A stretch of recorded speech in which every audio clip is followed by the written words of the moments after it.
Welcome to Edge of the Rabbit Hole. We have a very special edition tonight. A lot of special guests here with us. I'm Mike Ricksecker, your host, along with my hostess, Vanessa Hogle. How you doing tonight, Vanessa? Oh, just dandy. Great. And we're going to be talking about real vampires. Do they really exist? This is going to be a very interesting topic. Looking forward to it. I know Vanessa has as well for a while. It was a topic in the chat a few weeks ago. Somebody has their volume on. That's all right. So, special image. There we go. There we go. All right, we have some housekeeping to take care of real quick, so let's get into it, and then we'll jump right into our topic. So, first things first. Next week, we are changing the day and time just 1 week only to Wednesday because I'm going to be traveling, so we'll be unable to host the show next Tuesday. So Wednesday, same time, 9:30 p.m. Eastern Time, but that'll be the 26th. So go ahead and mark your calendar. And then, of course, after that, we'll be back to our regular time. And next week's topic will be about Vanessa's trip that she just had. I know people are looking forward to hearing about her adventures. And so... She is in the chat, so I need to let her see the audience. Yeah, Julia, Vanessa has recruited you to join us next week. So looking forward to having you on. So, and yeah, Julia's down in there. There's Shana. Shana, our chat Shananigator, is down in there as well. Thank you so much, my love, for always being the great Shananigator. Charmy Vapes and Shits. Kind of changed up the name there. Donna Gorton, Tammy Sifford, thank you. Our Cheshire Cats. And we'll get into some shout-outs at the end of the show, throughout for your questions as well. Okay, speaking of questions, we are taking questions for the July Q&A that's on our Patreon page. So send in those questions. We have a couple so far, but we've definitely used some more for that. So toss in the questions for the Q&A, and that video will be up soon. Shana and I will be filming that together. Shana doesn't know this yet, but now she does. We'll be filming that together. Also, next week will be our new logo reveal. We did have that cutoff on the 15th for any submissions. We do have a winner, and we're doing a couple of little tweaks, and that will be revealed next week. So very excited about that. Also, we're at 29, last I looked was 2902 for subscribers on the channel. We're almost to 3,000. So if you haven't subscribed yet, please do so. Get your friends to all of that great stuff, because at 3,000 we're doing a giveaway.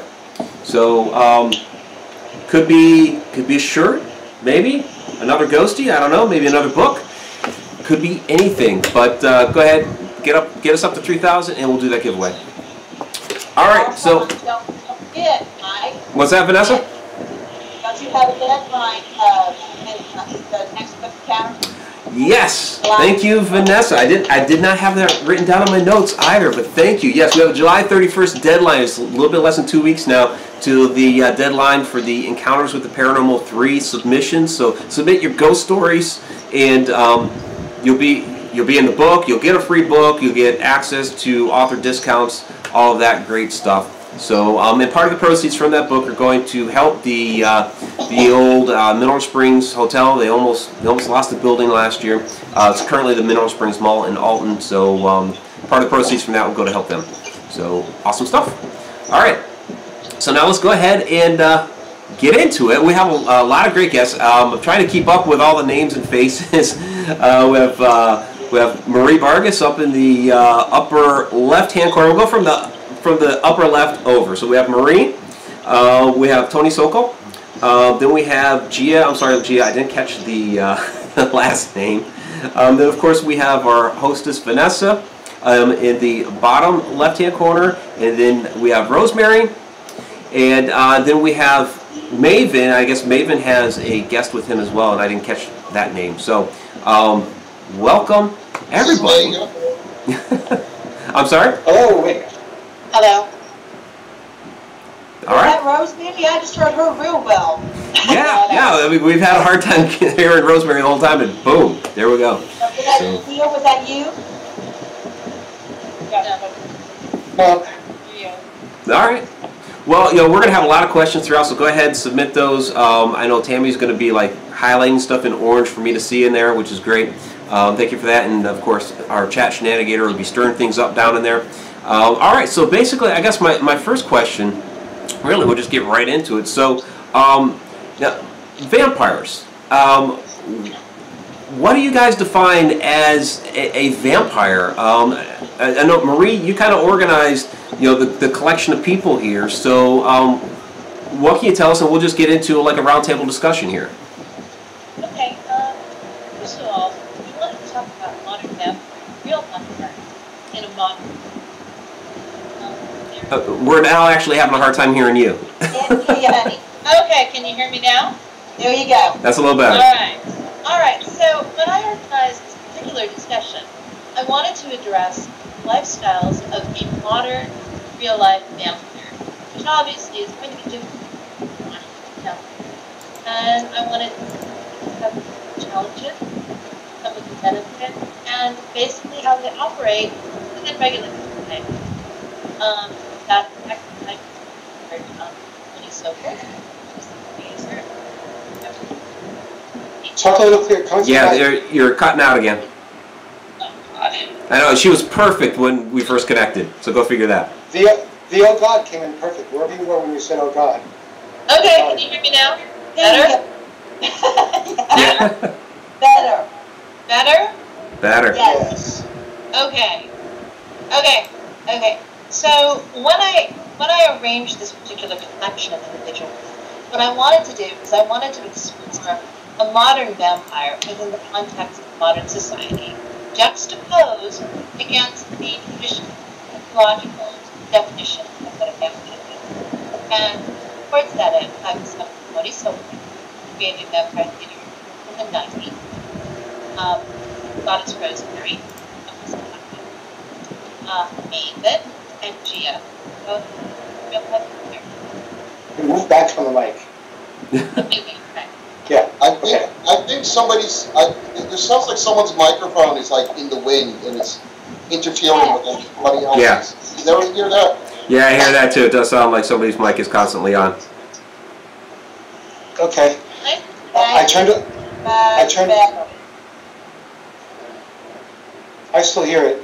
I don't hear it at all. I don't hear it anymore. Much better. Yeah, everybody's coming in quick now. Can you guys hear me now then? Yes. Yeah, Yes. That's much better. Yeah. Oh, then it's Okay, good. take two. Take two, yeah. Your Take fault. two. All right, so you were saying, Marie. Yes. Do you want me to have you? Can you hear me now? Yeah, but you got a reverb. I do. No, that's just on your end, dude. There's no reverb here. Cool, okay. All right. So when I assembled this League of Extraordinary Vampires, my intention was to discuss modern vampirism within modern society, juxtaposed against the mythological definition of what a vampire is.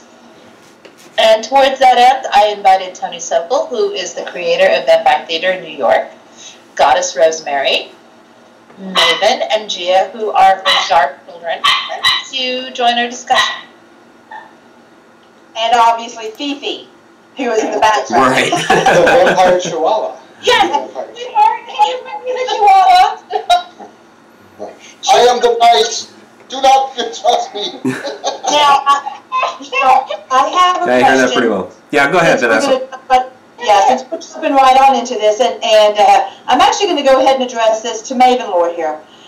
With what Marie is saying about the modern day vampire, how does that differ from what bless little Fifi's heart, from what we have been programmed to believe a vampire is based on what you see in TV and in the movies? What is the difference there? Well, obviously it's a vast difference. Hollywood's going to be Hollywood. You're going to see all kinds of fantastic things like, jumping buildings in a single bound and turning to bats, mists, wolves, drinking blood, all the stereotypes. We try to take the idea of the vampire and apply it to real-world situations. But for a lot of people, it's different. And you could talk to 100 different vamps, and 100 different vamps will tell you a different story. And at this point in my life, I've come to understand that being a modern vampire is a very personal thing, and the philosophy and beliefs change from city to city, from state to state, from person to person. Well, and that makes perfect sense. Now, this question I'm actually going to pose to Gia. Gia, can you hear me? I can. Okay. My question for you is, first off, are you publicly, do you portray yourself publicly as a vampire? This is your life, is that correct? That is correct. How are you treated by general society when you're honest about yourself? I mean, I'm a witch, so I understand. You know, honestly, I say the W word, all hell breaks loose. So I'm just curious. I understand. How you're treated, and if you have found yourself to be persecuted, you know, looked down upon, avoided, whatever. To be completely honest, I know that everyone's going to want some sort of like a Hard Knocks life of the vampire queen kind of thing, but that's really not the way it was for me. I find people 99% of the time are intrigued, fascinated, and seduced by the idea of it. People that you would never believe. Blue-collar workers, rednecks, you know, truckers, you name it. Just normal, average people. A couple of priests, you know, have been more than a couple. Intrigued.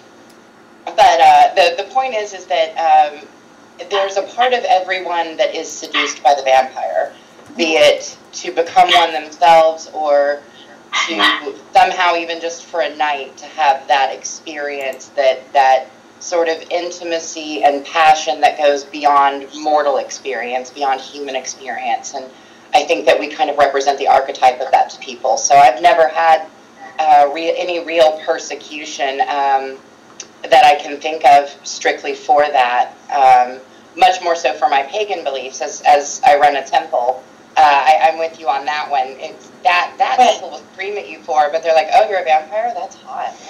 I know. So, If I can interject for a second here, to go along with what Gia said, I actually wholeheartedly agree with you. In my experience, though, I believe that media does play a big part in our acceptance. Like prior to the 1980s, we were, you know, seeing horrific monsters, but by the time the 80s got around and you know, things like Lost Boys and then, you know, Interview with the Vampire kind of changed the public persona. In fact, at one point, there was a camera crew that was going through Mother in New York City, which is one of our havens, and they were filming us, so I went up to the person doing the interviews, and I said, so this is another look at one of those freaks things that you're going to put on TV? And she said, no, actually, I'm doing a piece on romance. And I was like, okay, I'm intrigued. Explain. He said, well, I've done my research, and in America, there's two remaining romantic stereotypes. One is cowboys, the other is vampires. That's interesting.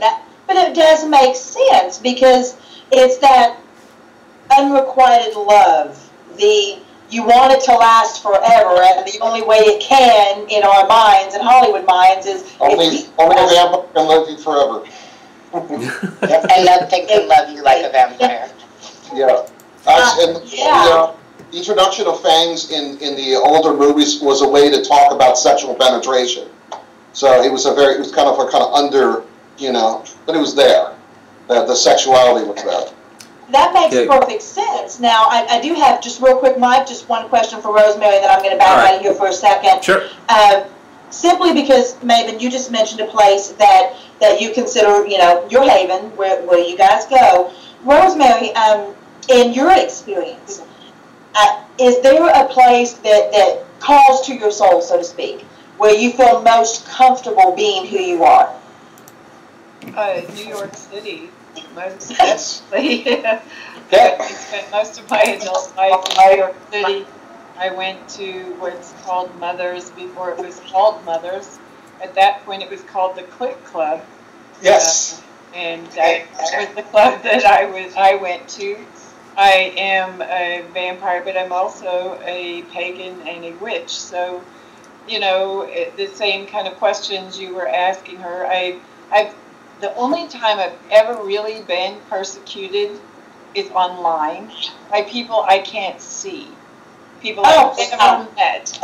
Yeah, everybody's a gangster behind the keyboard. In real life, no, not really. In real life, I one time my parents came to visit me, and we were in the Met, and the guard and one of the girls working there went, "Oh my God, it's Goddess Rosemary! Oh my God, why are you here? Oh, can we get your autograph?" And I said, "Yes, I just came to reclaim my crypt." That's awesome. It was a lot of fun. You know, people ask me for autographs. They want pictures. And it's been a wonderful journey of being interviewed by the BBC, Swiss TV, and a lot of other things. This is my first time on the YouTube channel.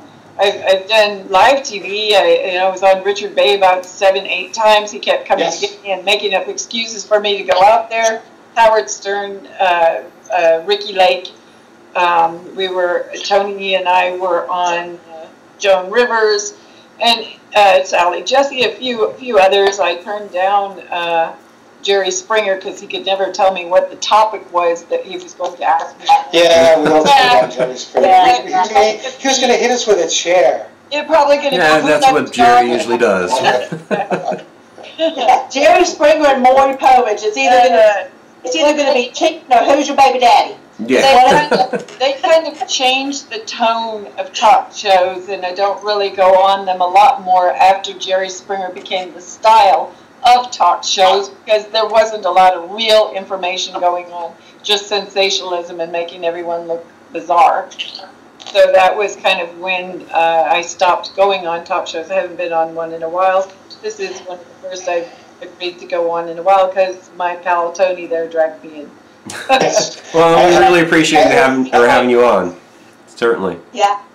We're very grateful. It's a privilege. Yeah, absolutely. It's fun. I'm having a great time once I figured out this technology in my new laptop. It's all good. Don't worry about it. So, one last question, Mike. You go ahead. All right. Well, we have a couple of questions from the chat room, so I do want to get to those. So, first one's from Shana, and I knew this was going to be a question kind of right off the bat. About blood drinking, and so do you guys, actually do vampires, real, true vampires, do vampires drink blood, and does that make you sick? I don't think that anyone has to drink blood to be a vampire. I think it's a very personal choice. I think it would be kind of stupid to go around in a day of AIDS and drink a bunch of blood. I think that that's not a really good idea. I do know some people have monogamous partners or trios or whatever that they do that. We, the people who are here on your show tonight, don't. We gain energy from a variety of other things, like entertaining, sexual energy, all kinds. There are so many other ways to gain energy from the universe, the same way that witches gain energy from the forest. We do the same. A lot of us are sexual feeders. I actually feed on iced tea most of the time. That's what Mike drinks. Yeah, I got my green tea right here. But, when I'm really needing that sanguine pick-me-up, I reach for my favorite and tasty blood substitute, True Blood. True Blood. Are we still plugging that? There you go. What's actually in that? Don't even get me tomato started. juice? I don't know what's the secret recipe. It's Italian blood orange soda. Maybe it's just really a Bloody Mary.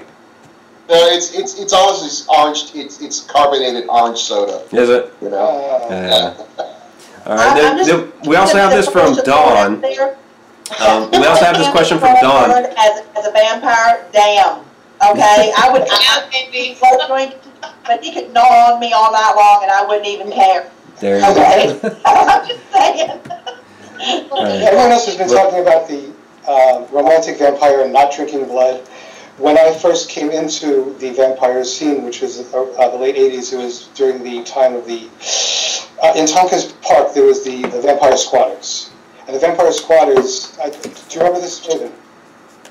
Were you around for the vampire squatters? Anyway, they actually did attack, and they actually did drink blood. And I was very friendly with them. They did. They would attack people in Tompkins Park who would bother them. They lived in one of the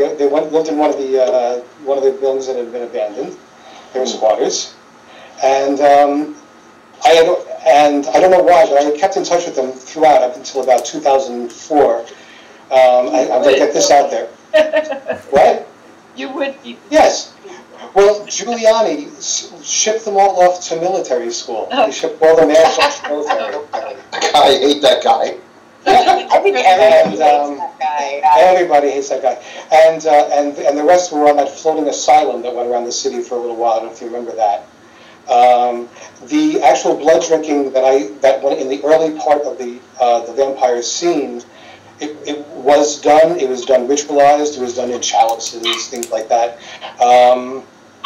When the scene commercialized, sometime towards the end of Vampire Theater, the scene itself started to commercialize into the.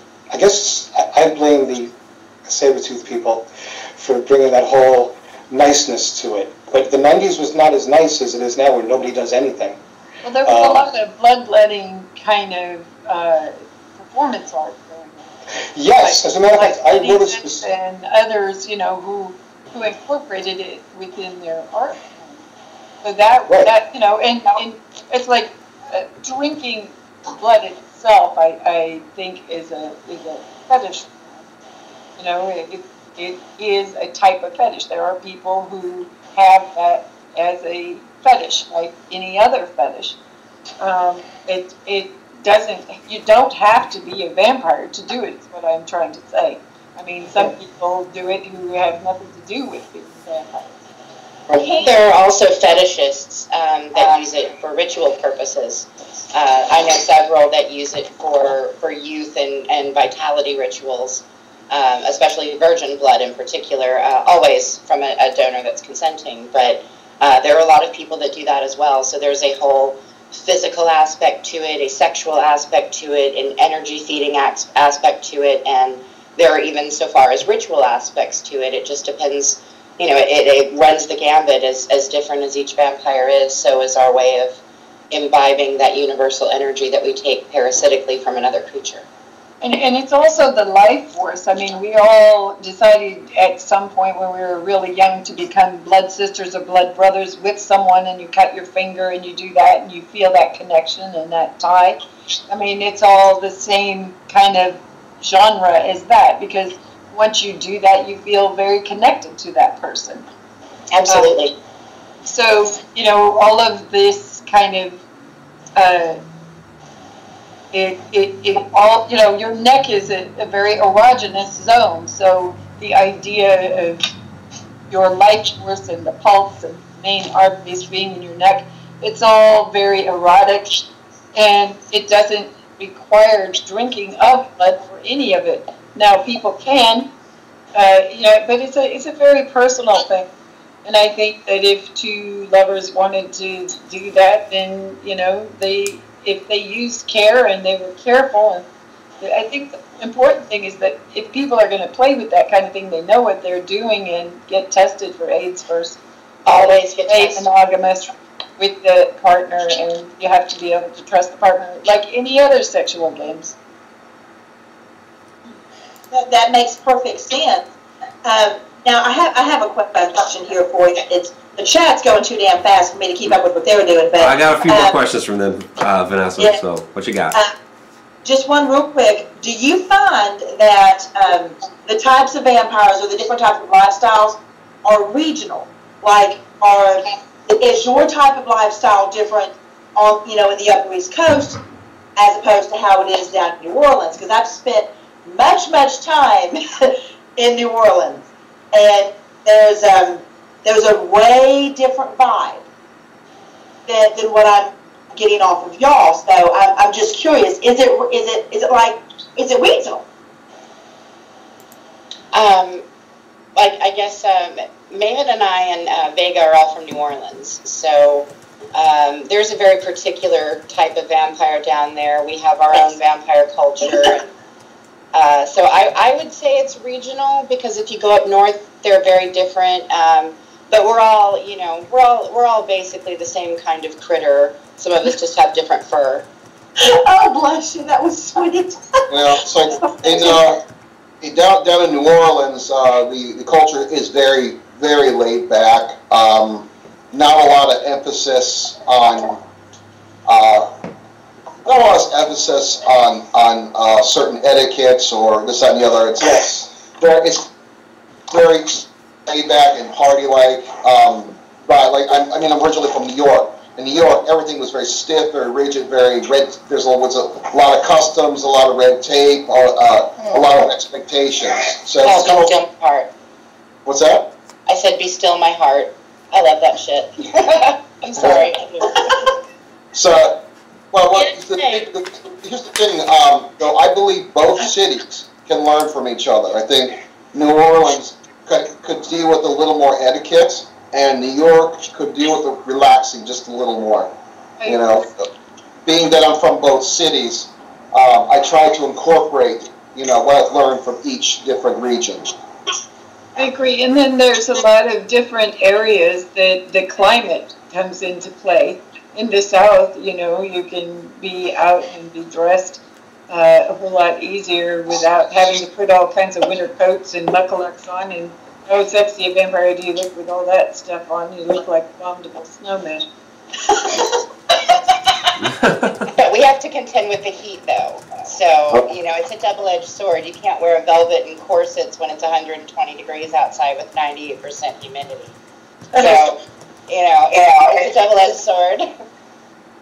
Well, in LA, the vampires are predominantly in the entertainment industry, and a lot of the more visible and popular vampires are in rock and roll, baby. They are in rock and roll, and there's no better feed than a good live audience. Well, we do have a question that came in from chat that's related to the regions, and that's from Megan. What's the biggest different variations in vampires from region to region? In LA, I think we feed predominantly through performance, either acting or being on stage, getting the energy from the audience, using our influence to get roles, record deals, positions on the runway.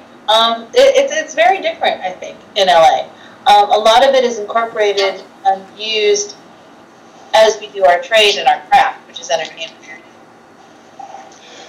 The rituals that from the people that I've talked to, and the rituals that were done in the LA vampire scene, and were much more sensual than the ones in New York, which were much harsher.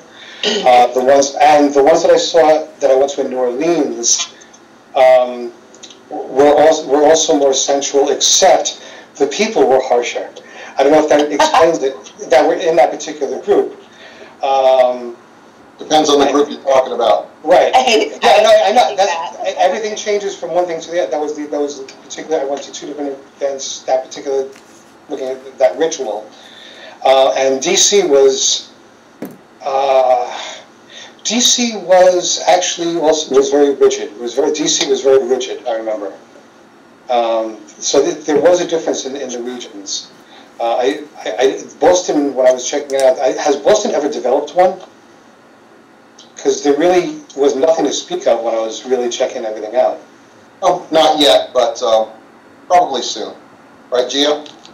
Absolutely. The Unity Project is expanding at a rapid rate. So we've seen a huge influx of new courts, and as well as old groups that had laid dormant for a long time due to inactivity, resurfacing and coming back into the movement. And with the help of people like Goddess Rosemary, for example, we've blown the doors open to all of those quiet, dark places people have been hiding. And Maven and I are fond of yelling, "Come out wherever you are," to them. Not so much Boston, but Cape Cod, yeah. Okay. Oh, I did not expect Cape Cod. But the Cape, One of my favorite places to disappear to, yes. Now, we do have another question from the chat. It's actually kind of a variation on what I'd already asked y'all. This is from Megan Talbert, and by way of Tammy Siff. And she wanted to know, because we've talked about the regional differences. She wanted to know, is there one thing that you notice that is different from region to region? You completely cut out. You completely cut out. Yeah, Vanessa already asked that question.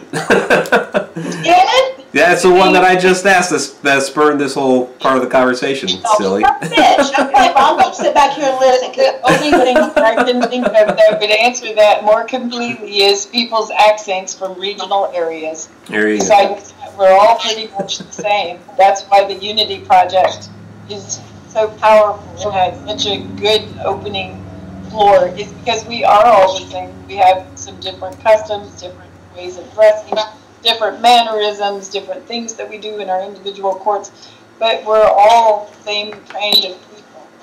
And we are one giant family is what it is. And it doesn't matter where you're from. We're from all around the world, not just regional in the U.S. It's everywhere. We are. Great. I'm sorry. No, we do have a couple more questions from like way back in the chat that I did want to get to. Dawn asks, have you just been vampires in this life, or were you also vampires in past lives? Oh, you don't have time for that. This is a long, long, long life. Well, they've been alive forever. I thought it was an interesting question. That's a whole nother topic. I've been doing this for 41 years. So, but you look like you're 25. Have you asked a vampire? Absolutely beautiful. Before that, I forget what I was doing. Sometimes I forget what I was doing yesterday, but I still look good. So great. So it sounds like that's a yes, but too deep of a topic to get into with the time that we have. It all depends on your own personal view of reincarnation. I mean, and a lot of people have some kind of recall of past lives or whatever, but those are whole other topics of paranormal and of your own personal spiritual beliefs. I think the thing that you will find of the people that are here tonight is that we all have some kind of spirituality to our lives. And that's one of the things that really makes us feel grounded, is that we do include types of spirituality. We are a house in that we're a family, and we're a temple in that we have a spiritual. So we have a house, which is family and intellectual. We like learning, we like experiencing things, we like living life to the fullest. Like nature. We like TV, we like movies, we like theater, we're very artistic, lots of artists, lots of really, really creative, brilliant people. Do you find that most vampires follow the pagan path, or is religion not as important in this particular lifestyle? Please let me take this one. Last decade, I would say yes. More I would disagree. Spirituality. Well. Oh, okay, yeah. There's more pagan than yes. Okay. Yeah. You definitely find more paganism, but there's not a unified sort of system of beliefs. There's not one. It's all It's varied. We are many, yet we are one. Yeah, so I do want to bring up, Vanessa, that you actually worship a vampire goddess. I know. Yeah. Yeah. Tell us. She worships Rosemary. Hi, Rosemary. Holly. She's my patron. This girl. Yeah. She's. Yeah. Well, that's very important. I call it. Destruction and rebirth. Well, you do what you got to do, right? I mean, she's my girl.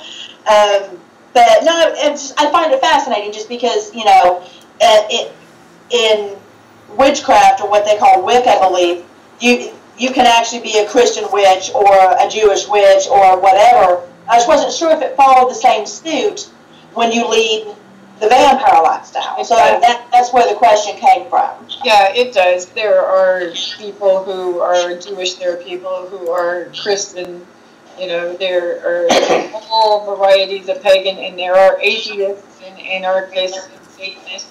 I mean, it depends on the individual. It's a big melting pot. I think it's higher numbers of paganism and than ever before in the community. That makes sense. That makes a lot of sense. Well, And the general population is growing into that kind of genre of spirituality. Therefore, you know, I think that we are as well as the other.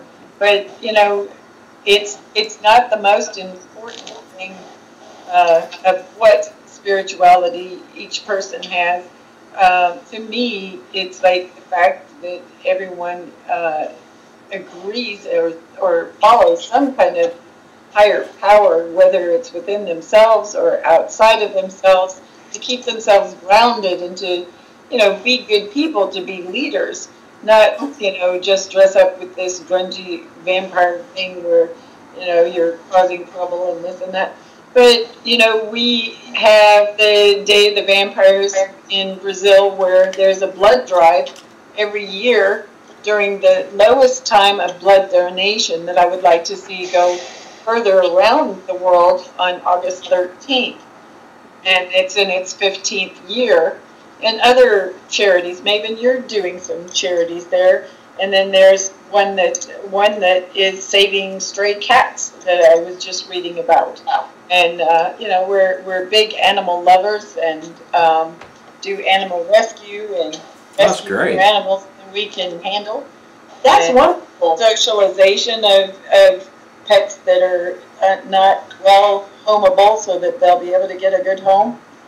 I mean, we worked on when they passed a law against pit bulls in New York City in public housing. We rehomed 4,000 pit bulls across the country. Wow, that's great. That was 2010. Well, bless you for that, hon. That's amazing. Yeah, that's really fantastic. So we really do a lot more than just dress up and look different than the norm. This is just what we're comfortable with. This is our own skin and being comfortable in our own skin. Well, on that note, Donna Gordon has a question. She wants to know if you know, being a vampire is like, you know, like being a witch, where you just know you are one. Is her question. Who's she asking? She's asking. She's asking all you. I would have to agree that you do. Yeah. But see, what most people don't realize is, and I know this is very popular. Everybody's talking about being empathic right now. Yeah. The only difference between a vampire and an empath is a vampire can not only sense the energy and feel it, but they can consume it. That's the only difference. So there are a lot of empaths who are vampires and vampires who are empaths. And that's sort of changeable, don't you think? Yeah. I think that it's important that that people understand that it's not as much about knowing or not knowing or, you know, being turned or waking up one day and discovering that you are. It's more that no matter what your path is, all of us end up in the same place. We all end up at a point somehow in our lives where that spirit and that energy, whatever you choose to call it, consumes us and changes us forever as far as what we see in the world and how we see ourselves in it, as well as how we interact with it. So a lot of us say, you know, that we're always that way, because in a way we are, but a lot of us also say, you know, at this particular point in my life, things changed and I became this, and I married the night, or I was embraced, or, you know, whatever we call it.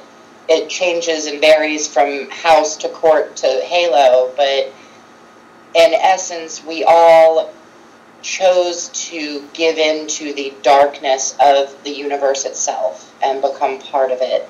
And through that, we gain the vision into beauty and art and seduction and sexuality and sensuality as well, even in things like the grotesque or in, you know, things like blood, for example. It gives you a new set of eyes to look at the world with in a very literal sense, because it does change you psychologically, I feel. Absolutely, I agree with her very much so on that. I mean, it makes passion in you that you channel out in music or art. Again, so many creative people are involved in this scene. We may be considered eccentric, but we're all very gifted in a lot of beautiful artistic ways. And Maven's going on a adventure in starting a wonderful venue in New Orleans to have a ball every year. Yes. That we hope will be a gathering and a mecca for all the beautiful people who do want to come. Maybe you want to tell them something about that. Please do. And actually, you, and Gia, myself, and some of the rest of us. No, I was originally part of the Sabretooth family up until 2013. When I broke off, I decided that I wanted to do a different kind of event. The events that I've been doing up until now has been very exclusive, like excluding so many different people, and like I have all kinds of people that I wanted to include. You know, like so people like myself and.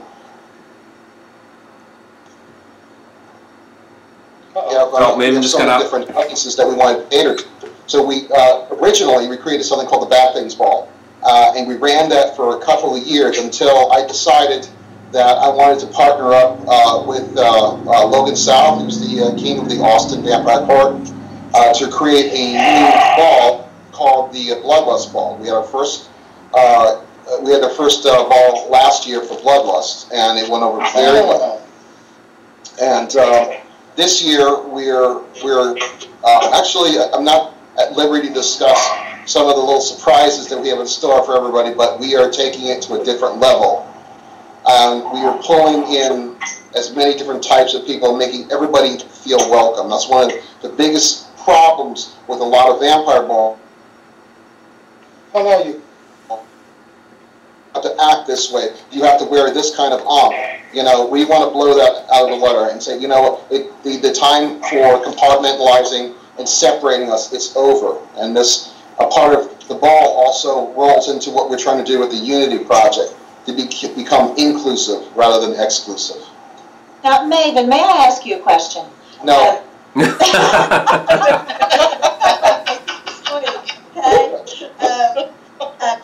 Did you say that you had was that ball in New Orleans? Yes, it was. I originally started out Bad Things. I'll give you like the 2-cent tour here. I originally started Bad Things out early 2011 as a monthly party for about a year. About a year, we got a phone call from one of our fans' boyfriend. He was in the doghouse, and he said, it would be, it mean the world to me if you guys could come up to Birmingham and do a Bad Things ball, I guess, or party, and, for my girlfriend's birthday. And I was like, okay, when? He was like, tomorrow. So, at this point, it was me and Lord Chaz, and it was like a Saturday night, and we're like, okay. Well, he was like, well, we'll pay you a bunch of money. We'll pay for your trip. We'll pay for your hotel. We'll pay for your goddamn.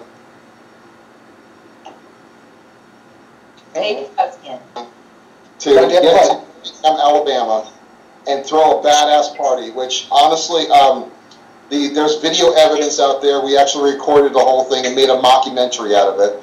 Oh, cool. So if you search Maven Lore and then put Bad Birmingham behind that, you can see the video evidence of that. Point is that at that point when we went out of town, the reception was really good. So we started concentrating on bringing this ball all over the country. You know, we've done it like at least half a dozen cities. And once, like I said, once that we weren't working with Endless Night anymore and decided, you know, we're just going to do our own thing, we brought it back home to New Orleans into one big spectacular blowout. Will you be having another one? And when? I have a reason for asking. I've actually been to the Vampire Ball in New Orleans. I can October 28th through October 30th, we're doing a weekend of Bloodlust entertainment. Okay. Very cool. And like I said, that will include, you know, everything from Bad Things Ball, everything with Dead South Productions as well. And we're bringing in entertainers from all over the world, as well as all over New Orleans. Because one of the important things about doing a New Orleans ball is that everybody has missed this point.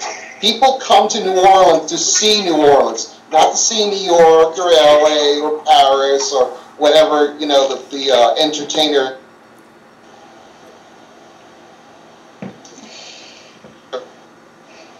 is fixated on. People come here to see that raw street value of performance, that, you know, get down and dirty, that, you know, that just that little bit of madness.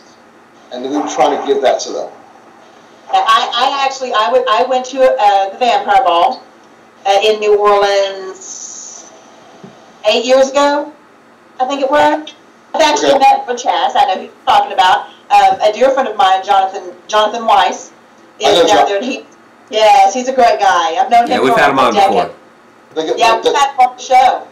Yeah, we keep making fun of him because in the tours he'd flip his hair every time. You're like, he does. no. He does. He does. But I have been to one of the Vampire Balls down there, and it was probably the most fun I've ever had going to a party. It was the best. You know? Well, yeah, nobody parties like vampires. Come on. True story. 8 years ago, the local New Orleans faction was still involved. I assume you were talking about the House of Blues or something like that, or? It was the True Blood Ball. True Blood. Yeah.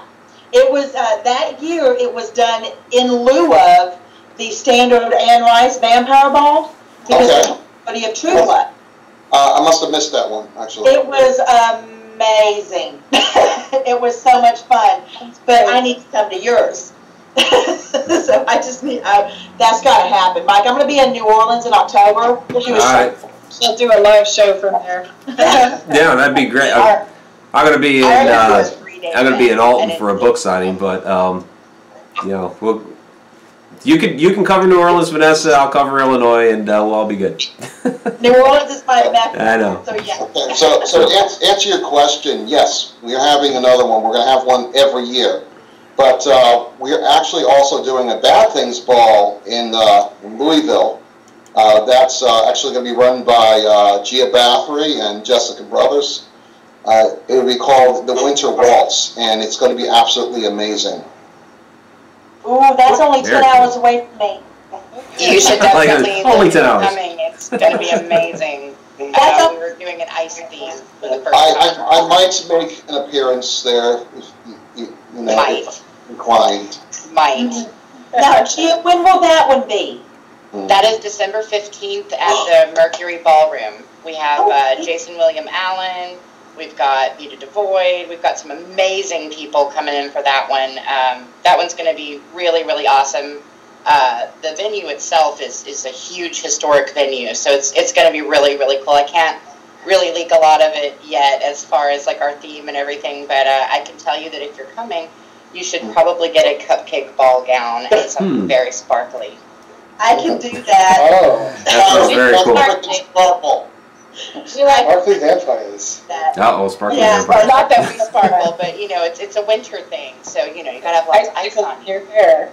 I can rock the Ice Princess thing. I can nail that. So that's only 10 hours away from me. That is going to happen. Well, if you want to come, just let me know, and I'm sure Jessica and I can make sure that we can throw you some VIP passes and make sure that you have the best experience possible. That would be wonderful. Thank you. No problem. Vanessa's stoked. Nice. I am Surrounded by vampires. Yeah. You know what could be Do a better? live feed. That is awesome. You just made my night. You have no idea. Thank you. I'm glad I can help. I always like to make people happy. You just did. Yeah. Me and my best friend Jana will be there. There you go. All right, we are getting Just close. contact me privately. We'll take care of that. We are getting close Thank toward you. the end of the show, so I do want to get to a couple more questions from the viewers, our Mad Hatters. So too offhand, Ryan Oak is asking, what kind of similarities do you find between the vampire myth and reality? So what is actually similar? We're fabulous. Beautiful. I mean, look at this guy. We don't age. Now, I understand Rosemary, but we don't age. We don't age. We live in reality, and the myth is fiction. There's a distinct difference in knowing the difference between reality and fiction. Okay, I do think this, though, that most people involved in the vampire, culture and lifestyle actually seem to age a lot slower. Because we're fabulous. so I thought we covered that. the age thing is legit to a degree. But to a point. So like I said, it's slower. It's there, Okay. but it's slower. A lot slower. I think also, it's like if you Like he's 50 years old. that you want I'm kidding. I'm 54. Hey, I'll be 46. I'm not saying, but I've been doing this for 41 years, and I didn't start when I was 2, so you can... You guys are not going to get me to disclose my age. I'm sorry. I feel the same. I'm like, oh, no, ladies, don't do that. No, Well, maybe I got a little vamp going on because I'm going to be 43 on Friday. So, and I keep being told I'm 10 years younger. Mike, believe me, you're just a baby. Trust me. A baby. We've been around for a little bit. Is Mike the cute one in the purple shirt? Yeah. Does this look purple? You need to come down to New Orleans in October. We got some plans for you. You'll come out looking beautiful. No. I mean, we might not have plans for you, but I personally would like to make some plans for you. Yes! Mike, do it. Well, bring your camera too. Maven said October 28th, I have a book signing that day. So. Well, that's good because the 28th is a royal dinner. The 29th is the vampire ball. Oh, the 29th is the ball. Okay, so we might have to book on down to New Orleans right after the book signing. That's right. Totally do that. It will be absolutely worth it. I'll show you at least 7 of the 9 levels of hell. Oh, wow. Cool. That's just... Nice. I'll show you the others if you bring me. Oh, you gotta go. Yep. You gotta go. You have to bring Shana. I got to see that shit. And Maven makes fangs, Ooh, Oh, does he? You make fangs? You'll need a pair of fangs, Sure. right? Yeah. Oh, cool. If you just swing by my office in Oklahoma, I can make you some. I'm a dental assistant. I do that. Vanessa's fitting everybody with fangs. I've actually done that before. 5 different people in my last job. Oh, wow, cool. I've done about 5,000. Lucky! I want them for real, but I can't, so. I just think they're sexy. Y'all didn't know that about me. You didn't need to know that about me. It's okay. And then we also have from Snaggletooth. What do you guys think of vampire movies? What's your opinion on the vamp movies? Love them. Yeah? Entertainment. Tony and I cover them all the time. Yeah, everyone. Every single one. We just saw it at Ice-T. Some that are my favorites, but I love them all. I love theater and films, and it's just one genre of many. I'm a huge David Lynch fan. Yes.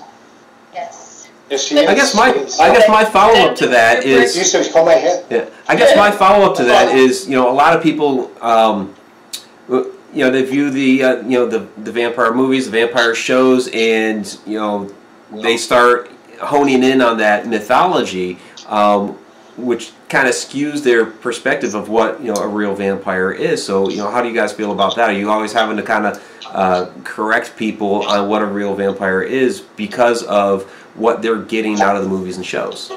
Well, we always have to go and save Sookie, Sookie. To me, it perpetuates the same old tired questions. Like, do you drink blood? It's kind of like, I hear that every day, and I'm just like, what is your obsession with my dietary habits? I mean, do I say, do you feed upon the ham sandwich? Does the ham sandwich give you special powers? It's just like, enough with the blood drinking. There's so many other things you can ask. Why do you ask what I have for breakfast? Seriously, What? Maven is fantastic. Iced tea. Maven is a brilliant artist. He's wonderful artist. And that would be a more interesting question to ask him what art projects he's working on than what he eats. Yeah, seriously. It was like, oh, okay, vampire. What you have for breakfast? Not like, what are you doing with your life? Tell us about your community. Tell us about your personal belief. No, it's breakfast. Actually, wouldn't the question be, who did you have for breakfast? Don't worry, she's still walking. Right. Just a little crooked, that's all. Right. And played by author and writer, among one of the few people that's talked to more vampires probably than anyone in the country. Now, I do have a question based on what Maven was just talking about. Something that that Gia explained earlier was that when your, for lack of a better word, awakening happened, as to, this is who you are, and that it kind of opened things up for you. Do you find that she said that you're an artist, that you work in that realm as well? Do you find that it almost like a psychedelic drug, that it opens you up to be able to portray your art in a much more vivid fashion? Yeah. You felt freer to express yourself? That's a great question. Yeah, it is. It really is. And it's like peeling the onion and the layers are gone, During awakening, your mind expands.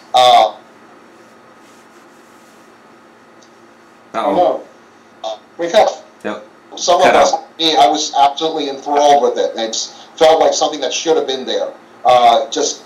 It just blossomed, and I remember that entire day, and all the new feelings I felt, and all the new trains of thought that were going through my head. It was a very positive experience for me. Does it feel like the fear has been taken out of life? To me, that's what it likens to me, is like, you don't fear, therefore you can express.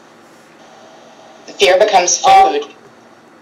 I don't know. As pagan, you might be able to relate to the idea of a vision quest or a sweat lodge or something like that. When you had finished that, when you walk out of a vision quest or a sweat lodge or something like that.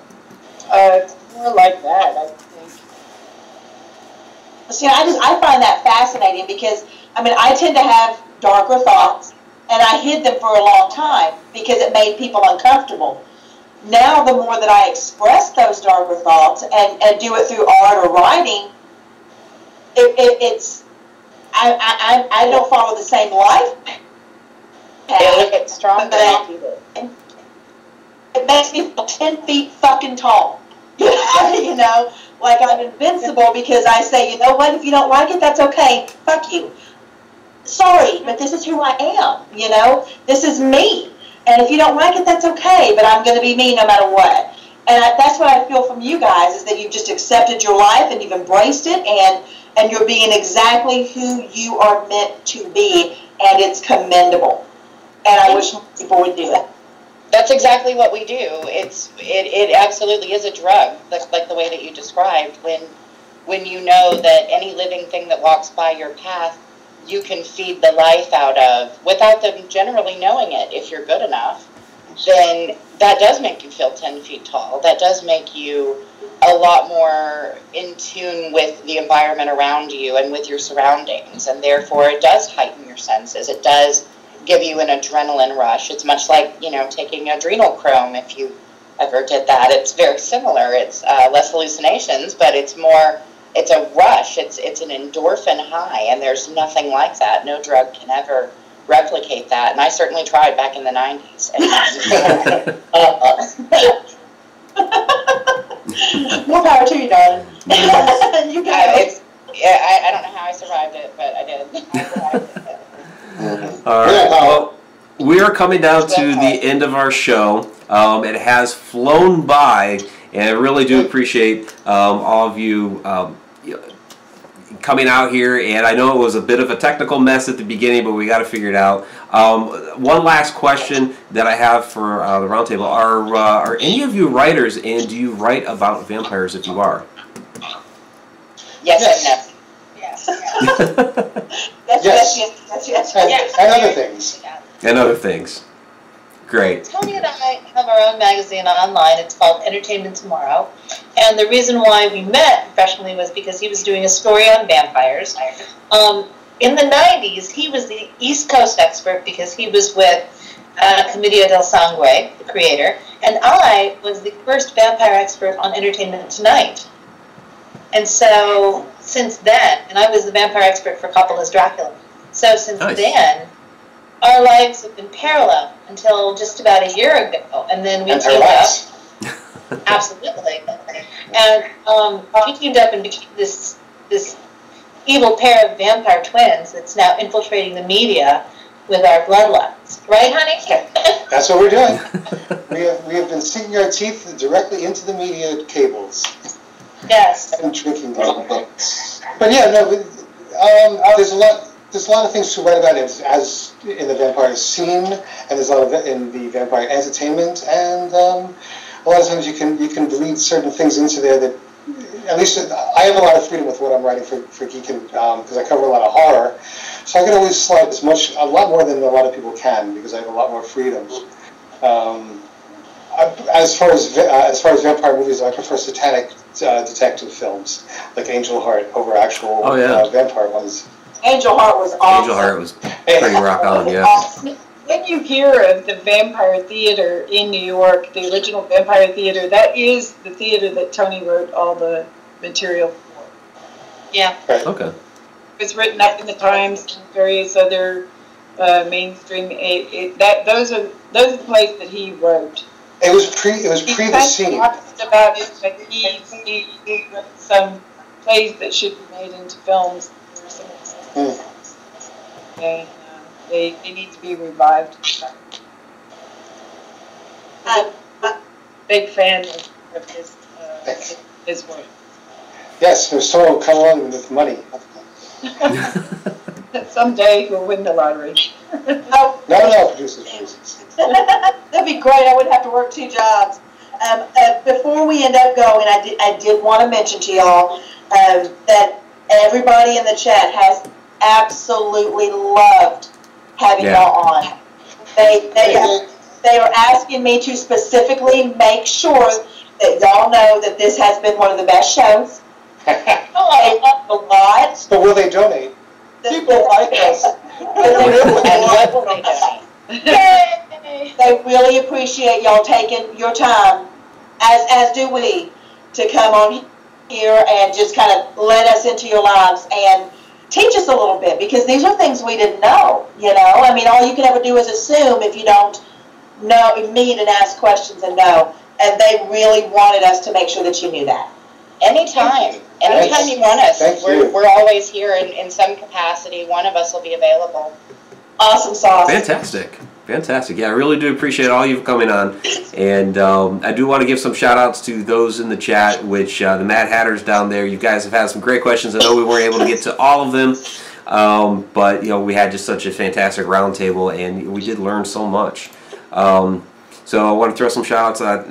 Of course, Shana, our chat Shananigator, doing such a great job down there. Tammy Sifford, Megan Talbert, Lynn's White, X Group Home Kid, Snaggletooth, Super Woody Boy. You showed up there at the end. Carrie Parrish was in the house. Ether Shadow, Ryan Oak. Thank you for your questions. Who else do we have? Charmy Vates and Shits. Love that name. Joanne Rubino. Yeah, vape and shits. I know, it's awesome. Dawn, Spooky Spectacular. I was just on her show the other week.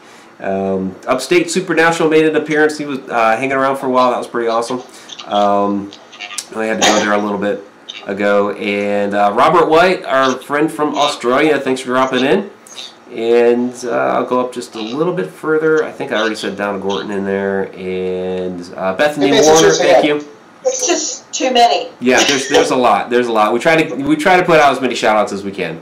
We have our Mad Hatters are fantastic. They always come out here and support us every week. And even on the videos that we upload on the other days that we're not going live, they're always out there commenting and showing support and sharing that stuff out. So we really do appreciate all that.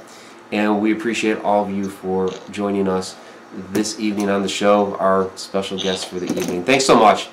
Really appreciate it. Vanessa, any final words? This is wonderful. Thank you. Me and Silent Bob, thank you as well. Thanks. Right. So, Marie, Tony, Gia, Rosemary, and Maven, thank you. Have a good night, everybody. Thank you. Till next Good night. time. Good evening.